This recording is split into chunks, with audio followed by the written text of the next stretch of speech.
The return of the Salvation did not only bring fear, it also opened old wounds.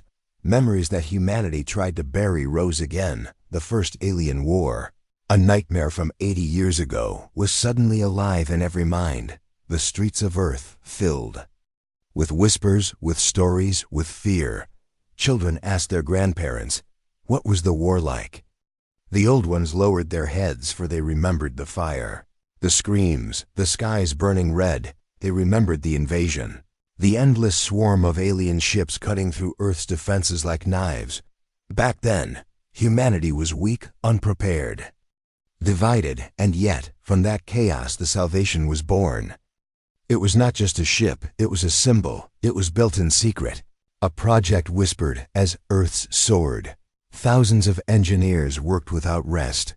Scientists poured all human knowledge into its design.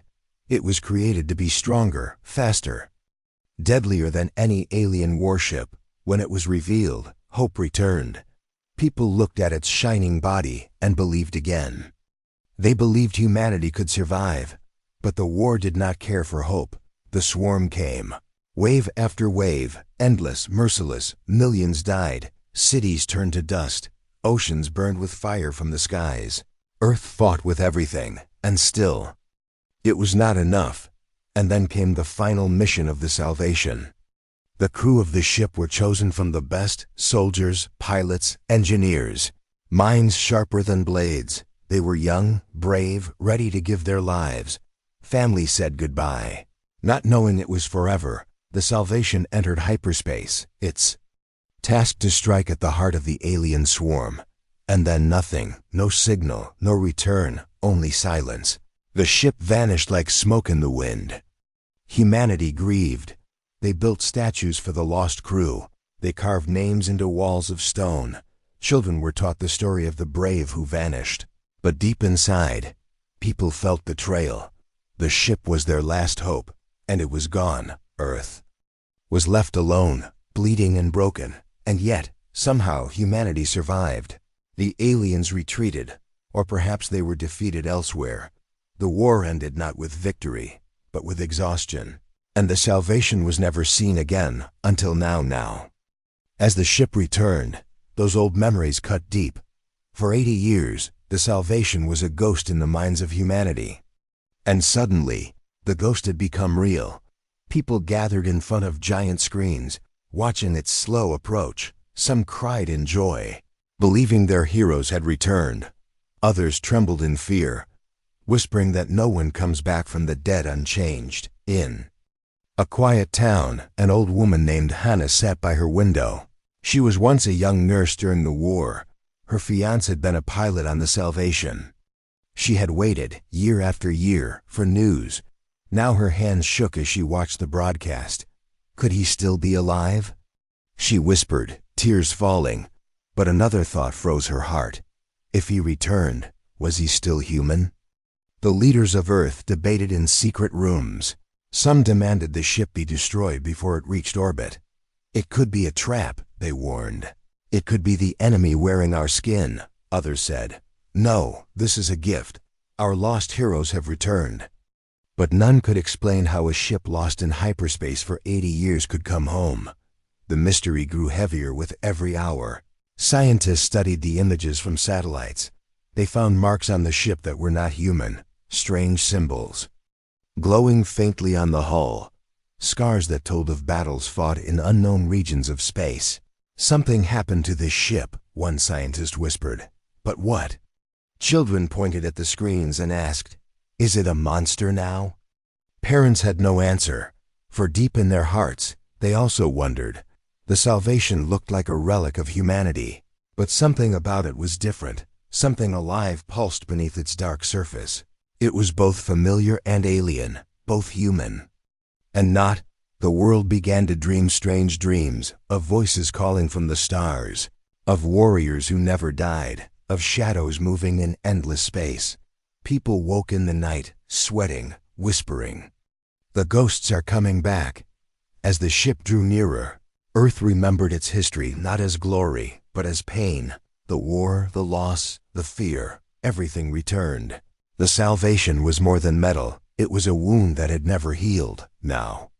That wound was opening once again, and humanity could not look away. For the ship carried not only its crew, but the weight of forgotten promises. The world wanted answers, but answers would not come easily.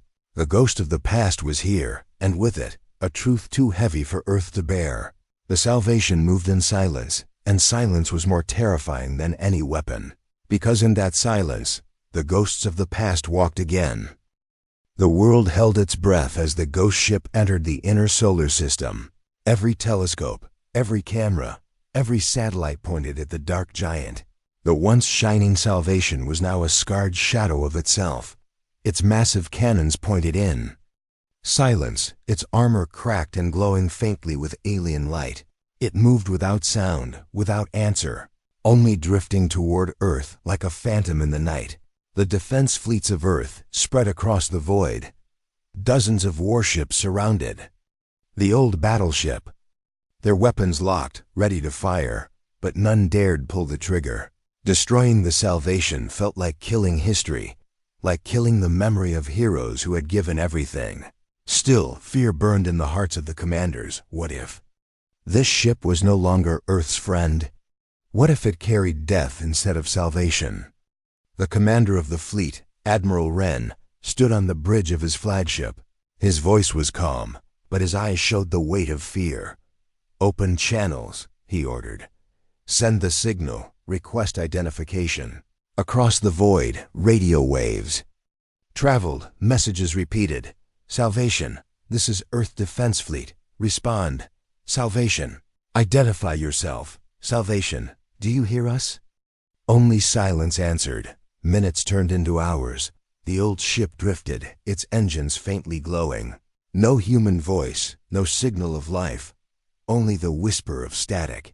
Some believed it was an empty hulk, a corpse of a ship pulled back by some unknown force. Others whispered that something inside was listening, waiting. Finally, without warning, the ship spoke, not with words, not with voices, but with a single signal that crashed into every channel at once. Screens across the fleet flickered.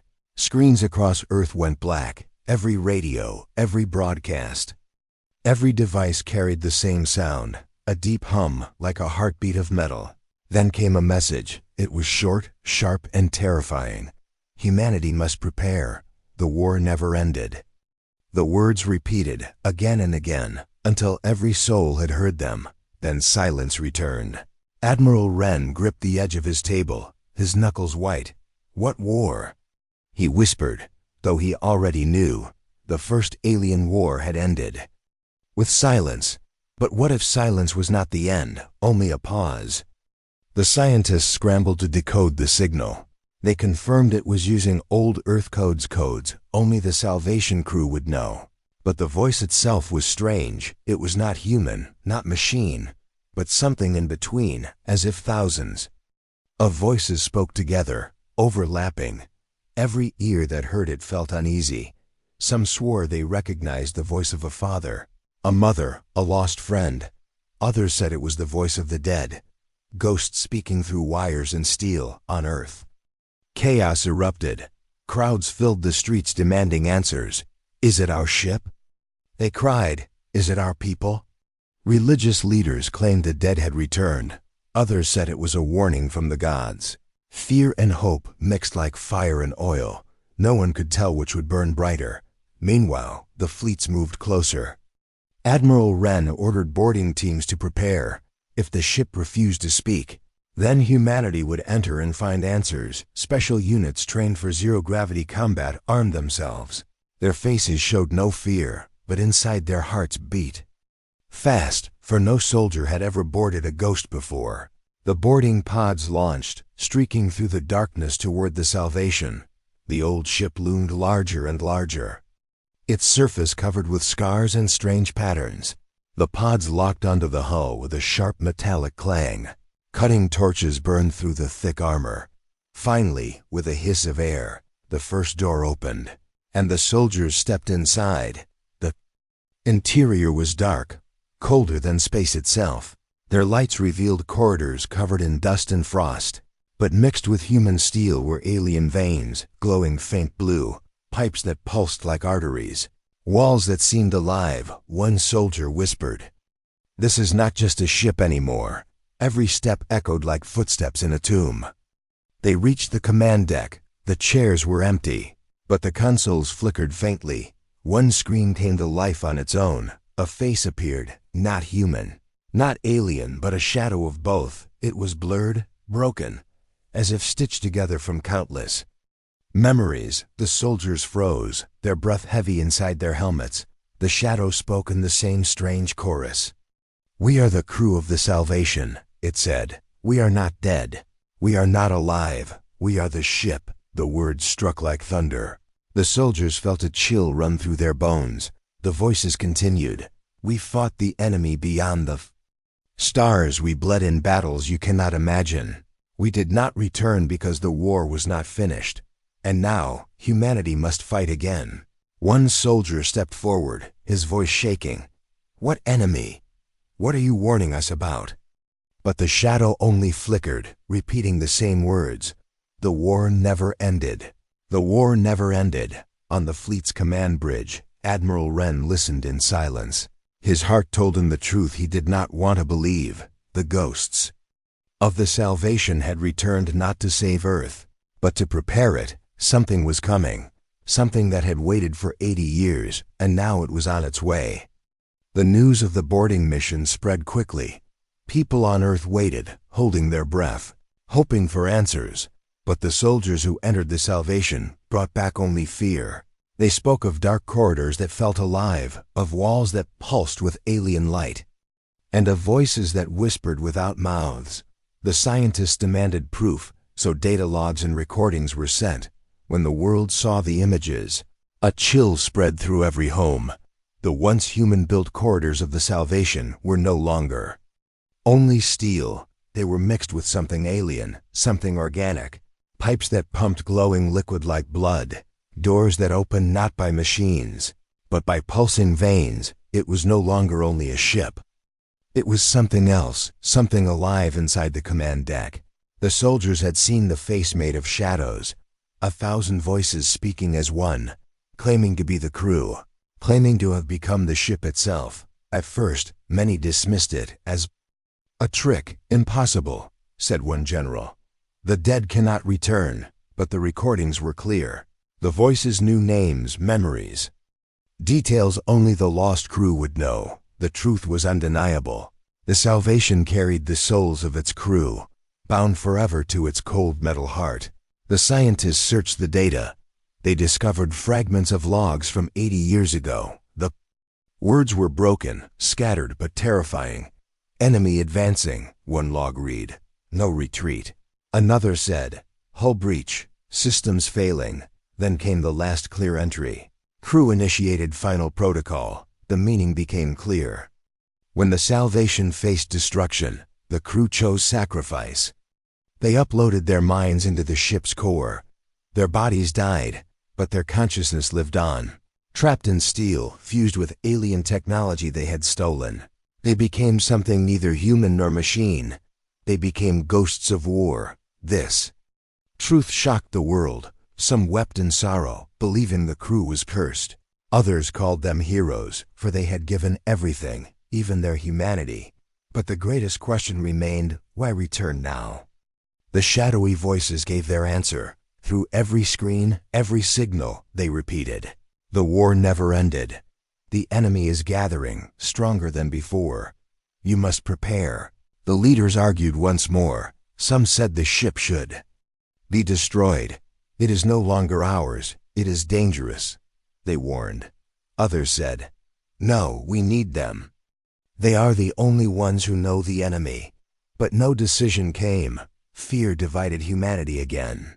Meanwhile, the scientists kept searching the ship in the deepest chambers.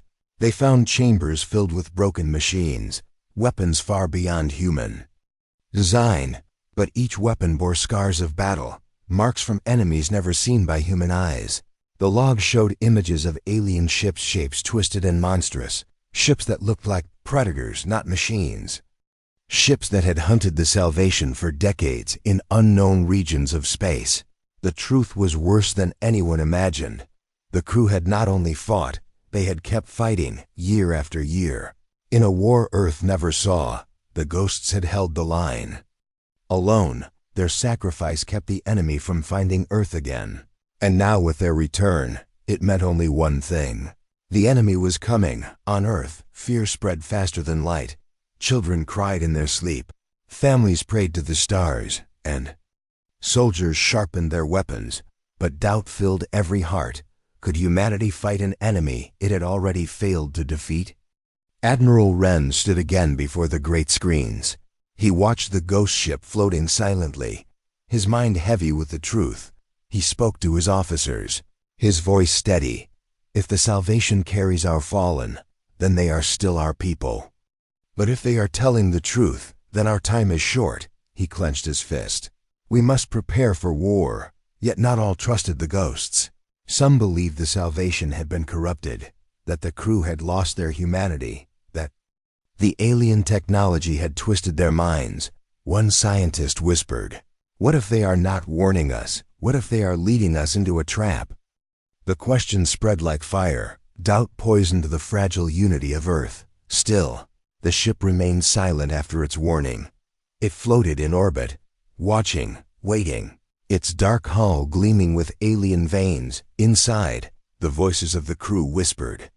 "Together, we are ready," they said, "ready to fight again." But the people of Earth were not ready, not yet. They stood at the edge of truth and fear. The return of the Salvation had shown them a secret too heavy to carry. Their heroes had not only died, they had become something else, something beyond life and death, and with them came the promise of war. The dark secret was no longer hidden. The past had returned. The ghosts of humanity's greatest ship had spoken, and their warning was clear.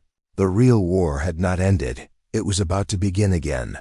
The ghost ship remained in orbit above Earth, a giant shadow against the blue world. Its cannons pointed to nothing, its engines silent, but its presence weighed like a storm. Every man, woman, and child could feel it. The Salvation was not just a ship anymore. It was a warning written in steel. Leaders of every nation gathered in secret chambers, their faces pale, their voices tense. Some wanted to celebrate the return of their heroes. Others wanted the ship destroyed before it cursed Earth with its silence. But one truth silenced them. All the warning the ghost crew gave, the war never ended, the message repeated, echoing through every device, every channel. At first, many dismissed it as a trick of alien technology. But the recordings from the soldiers inside the ship could not be denied.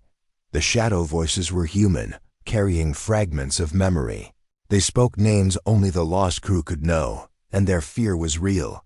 The crew had not returned for glory. They had returned because something was coming. Scientists studied the signals more closely. Hidden inside the message they found coordinates. When decoded, the numbers pointed to the edge of the solar system, to a dark region beyond Pluto. Satellites sent to scan the area returned only broken signals, as if something vast was bending. Space itself, the ghost crew spoke again. They are gathering. They are stronger than before. You have months, no more. The words spread like wildfire. The world panicked. Markets crashed. People filled the streets in fear. Some prayed to the sky. Others built bunkers. But a small few stood in silence, determined. Soldiers sharpened their blades. Engineers dusted off old plans. Because if the warning was true, humanity would need to fight again. Admiral Wren met with the Council of Leaders. His voice was calm, but heavy. If the Salvation is telling the truth, then we cannot waste time. We must rebuild the fleets. We must prepare our defenses. But one leader slammed his fist against the table. And if it is a trick, if this ghost ship is the enemy itself? Murmurs spread, doubt rising again. Wren's eyes darkened. Would you risk waiting? Would you risk Earth's future on silence? Meanwhile, in homes across the planet, families argued. Some believed the crew of the Salvation were still human, only changed. Others whispered that they were no longer alive, that they were monsters wearing human voices. The debate split Earth into two halves, one half seeing the ship as savior, the other seeing it as doom, the soldiers who had boarded. The ship gave testimony to the world. They spoke of the living corridors, of the alien veins, of the face made of shadows. Their voices shook as they remembered the chorus of the dead. But when asked if the crew were still human, none could answer. One soldier finally said, "They believed in humanity once. I think they still do." His words brought hope, but also fear. For belief alone could not stop an enemy that had hunted the Salvation for 80 years. The scientists revealed more fragments from the ship's logs. Images of alien ships, sharp and twisted like predators. Weapons that tore through space like claws. The ghosts had fought them far from Earth, in dark corners of the galaxy, and the ghosts had won, but barely. The images showed broken hulls, endless battles, burning stars. The cost had been great, too great, and now the enemy had returned stronger. The Council demanded the Salvation share its weapons. If the crew wants us to fight, then they must give us their power. But when asked, the ship refused. "We cannot," the chorus replied. "The weapons are bound to us, to our sacrifice. You must build your own. With your own hands, with your own blood." Anger rose among the leaders. "Then what good is your warning?" One shouted. The voices answered coldly. "Without us, you would not know. Without us, you would already be dead." Fear turned to rage. Some leaders wanted the ship destroyed immediately. They feared its alien veins, its ghostly voices. Others begged for patience. "Listen to them. They are warning us, not threatening us." But the division only grew deeper. Humanity, once united by fear, was now tearing itself apart, still above the world. The Salvation remained silent after its warning. It drifted like a shadow, watching, waiting, its dark body covered in scars, its soul carried by the voices of the fallen. And though Earth debated, though fears spread, the truth did not change. The enemy was coming. Children woke screaming in the night. They dreamed of black ships crawling across the stars. They dreamed of claws reaching for Earth. And always in those dreams, they saw the Salvation, standing alone against the dark. But in the end, the children always woke before knowing if it survived. Admiral Wren stood at his window, gazing at the ghost ship in orbit. His heart was heavy. He whispered to himself, "If they are lying, then we are already doomed. And if they are telling the truth, then the doom is still coming." The warning had been given. The shadow of war hung once more over Earth, and whether humanity believed it or not, the storm was on its way. The silence of space did not last. It never does. For weeks, Earth had argued, prepared, and feared. The ghost ship had given its warning, and then it drifted in orbit, waiting like a sentinel. But silence is only the breath before the scream, and the scream came at last. It began at the edge of the solar system, far beyond Pluto, where the darkness is endless. Satellites detected strange distortions. Space itself seemed to bend, ripple, as if water was disturbed by stones. At first the scientists thought it was an error, but then the shapes appeared. 1, then 10, then hundreds, alien ships, sharp and monstrous, sliding from the void like hunters from a cave. Their bodies were black, darker than the night behind them. Some were shaped like blades, others like beasts. Their surfaces writhed, with glowing marks, alive with pulsing energy. They did not broadcast. They did not speak. They came with only one purpose: to finish what had been started 80 years ago. Panic spread across Earth the moment the images were released. Crowds filled the streets. Prayers echoed in temples. Some begged for mercy from the skies. Others demanded the leaders strike first. The truth was clear. The enemy had returned, and they had not returned weak. They had returned with an army. The fleets of Earth scrambled into position. Hundreds of human ships launched into the void. Engines roared, weapons charged. Soldiers strapped themselves into cold steel chairs. Admiral Wren stood on the bridge of his flagship, his jaw tight. He spoke only 3 words: "Hold the line." The first clash was brutal. alien ships tore through the smaller human craft. Their weapons were unlike anything Earth had faced. Bolts of burning energy cut through metal like paper. Missiles fired by human ships were swallowed by strange shields. Every loss was quick, merciless, the void filled with broken steel and silent screams. Yet humanity fought with fury. Every ship fired until its guns overheated. Pilots dove into the swarm with courage that defied logic. They knew they could not win, but they fought anyway, because Earth was behind them and there was nowhere to run. The enemy pressed forward. For every alien ship destroyed, 5 more appeared. Their black hulls glimmered with the reflection of Earth's sun. The swarm was endless. It felt like watching the night sky itself fall upon them. And then, the Salvation moved. For weeks it had drifted silently, watching. Now its engines blazed to life. The scars on its body glowed brighter, the alien veins pulsing with fire. The massive cannons that once defended Earth shifted into position. The ghost ship awoke. Its voice thundered across every channel. "We are with you." The chorus of the dead declared, "Stand strong, humanity, the war is not lost." And then it fired. The blast shook the void. One alien ship vanished in an instant, torn apart by a beam of white light. Then another, and another. The Salvation moved with power that no human ship could match. Its weapons roared like storms, cutting through the swarm. The ghosts of its crew fought as one, guiding the ship with inhuman precision. For the first time, hope flickered. The soldiers in their fragile ships cheered. "Salvation fights with us," they cried, and their fear turned into fire. The battle raged and humanity refused to break. But the enemy did not falter. Their swarm adjusted. Twisting into strange formations, they focused their fire on the ghost ship. Hundreds of beams of energy slammed into the Salvation. Its shields flickered, its armor cracked. But still it fought, still it roared. Inside the command deck of Admiral Wren's flagship, officers stared in awe. It was not only a ship anymore. It was a legend made flesh. The dead had returned, and they were holding the line. Yet even as the battle raged, the ghosts spoke again. "The swarm is endless," they warned. "This is only the beginning." Their heart still waits beyond the stars. Wren's heart sank. If this was only the beginning, then humanity's fight had only just started. Still, there was no time for fear. "Form around the Salvation," Wren commanded. The fleets shifted. Using the ghost ship as their shield, together they pushed back. Laser fire and missiles joined with the thunder of the Salvation's cannons.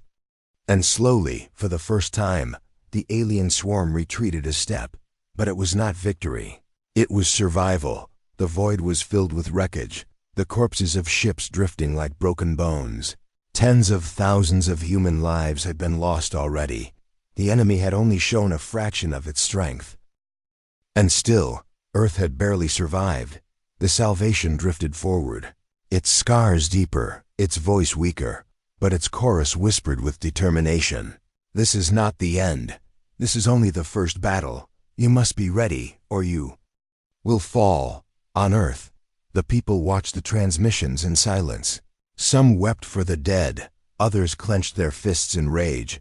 Children pressed their hands against the screens, whispering prayers to the ghost ship above. And in that moment, humanity knew the war was here, and there was no turning back.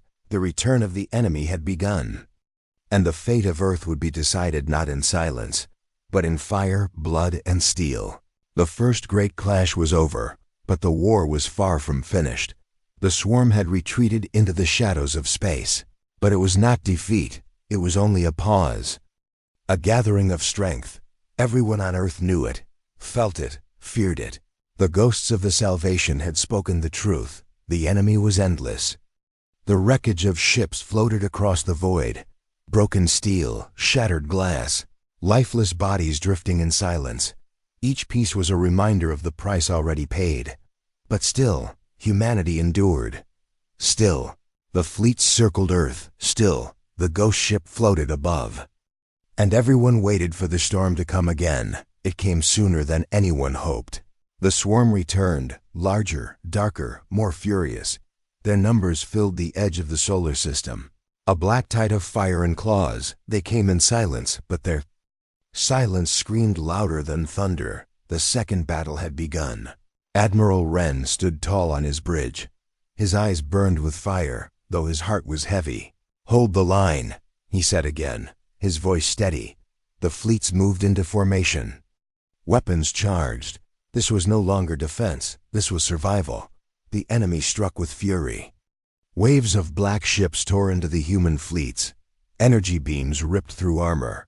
Explosions lit the dark sky. Human ships fell one by one, but others rushed in to take their place.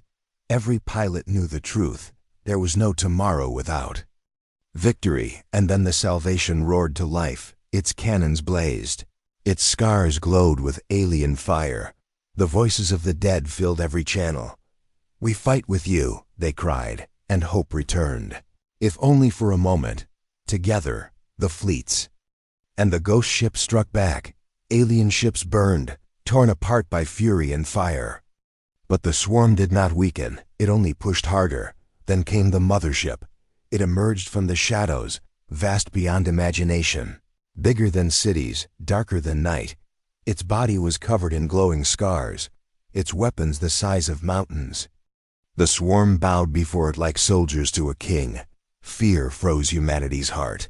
No weapon had ever faced something so massive. Even the Salvation looked small beside it. Admiral Wren whispered, "How do we fight this?" The answer came from the ghostly chorus. With sacrifice, the Salvation surged forward. Its cannons fired again and again, tearing holes in the swarm. But its voice carried across all channels, calm and steady. "We cannot destroy it with fire alone. Our power is not enough. But there is one way." The words struck deep. Wren understood at once. The Salvation would not return from this battle. It had come home not to live, but to die one final time. The ghost spoke again. "Remember us not as the lost, but as the shield. Remember us not as the dead, but as those who gave everything. Humanity must live, even if we do not." The ship's engines blazed brighter than ever before. Its alien veins glowed like rivers of fire. The entire body of the ship shook as power built within. It raced through the swarm, carving a path straight toward the mothership. Alien vessels swarmed to stop it, but the Salvation tore through them like a storm. Its cannons thundered, its shields flared. Its voice never wavered. "Stand strong." "Humanity," the chorus cried. "This is our last gift." The mothership opened its monstrous weapons, beams of energy tearing space apart. The Salvation took the hits, its armor burning, its body breaking, but still it moved forward, unstoppable, unbroken. Every soul in the fleet, every person on Earth, watched in silence. The ghost ship charged, and then it struck. The Salvation rammed into the mothership's core. For a moment, all of space went white. The explosion shook the heavens, brighter than the sun.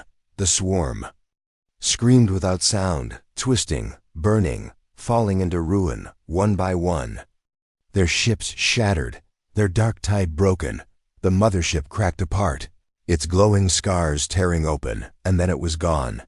The swarm was gone, only wreckage drifted now. The remains of a battle carved into eternity, human. Ships limped back, scarred and broken. But alive, Earth had survived. But the Salvation was no more. On the command bridge, Admiral Wren bowed his head. His voice was soft, heavy with sorrow. "They saved us again," he whispered. Not only he, but all of Earth wept. For the ghosts had given everything, not once, but twice. Statues were built, songs were sung, names remembered. Children learned the story of the Salvation, not only of the ship, but of the crew who became more than human, who became the shield of Earth, who returned not for glory, but for survival. And though the ship was gone, its voice remained in the hearts of humanity, its final words whispered forever. Salvation did not return for glory, it returned for humanity.